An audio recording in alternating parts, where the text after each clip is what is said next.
Les compléments alimentaires chez la femme enceinte et la femme qui allait et les enfants. Maintenant, chez la femme enceinte, avant de parler de ce qu'elle nécessite prendre, les compléments, c'est quoi?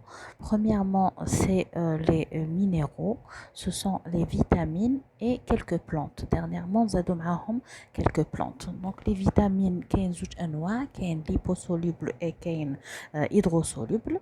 Les minéraux qui met le fer, par exemple, ou les plantes, les midérohom contre les arthroses, contre les douleurs articulaires, contre les problèmes de constipation, de transit et tout. Donc, il y a plusieurs exemples. Donc, les compléments alimentaires ne peuvent pas remplacer une alimentation diversifiée et saine. Donc, il faut le savoir ça. Donc, elles ne sont pas systématiques chez la femme enceinte. Sauf l'acide folique, on peut le donner avant la conception et pendant le premier trimestre. Le deuxième trimestre, on peut donner le fer, à la le bilan. Le troisième trimestre, on peut mettre la vitamine D et le calcium.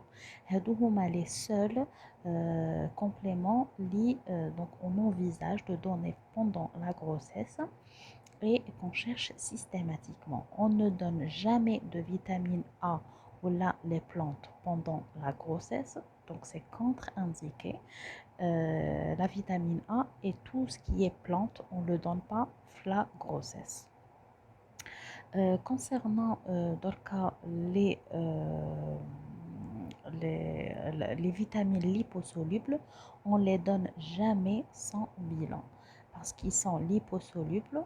L'exemple c'est la vitamine D. Donc on ne donne jamais de vitamine D sans faire le bilan pour ne pas surcharger les reins tanins. Donc c'est à retenir. Pour les végétariennes, donc il ne faut pas prendre de spiruline, elle est contre-indiquée la grossesse.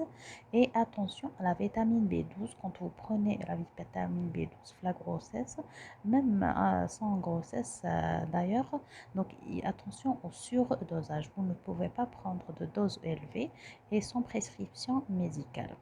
Pour les femmes allaitantes, c'est comme le troisième trimestre, c'est le calcium et la vitamine D qui sont recommandés après prescription médicale. On ne les prend pas seuls. Comme on a dit tout à l'heure, l'alimentation équilibrée, saine, diversifiée surtout, est nécessaire. Donc, les compléments ne remplacent jamais une alimentation diversifiée. Quand on a une alimentation diversifiée, ça passe dans le lait, la fabrication de le lait. Donc, le lait, il fait les aliments qu'on a pris et les vitamines, les minéraux qu'on a pris la grossesse. Donc ça va aider à la diversification du bébé, comme s'il a goûté à tout quand il est le ventre intact.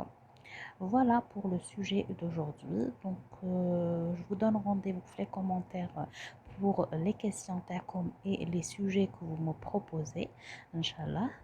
Et ندعي إن شاء الله كل واحدة فيكم ربي يرزقها ويعطيها ما تتمنى.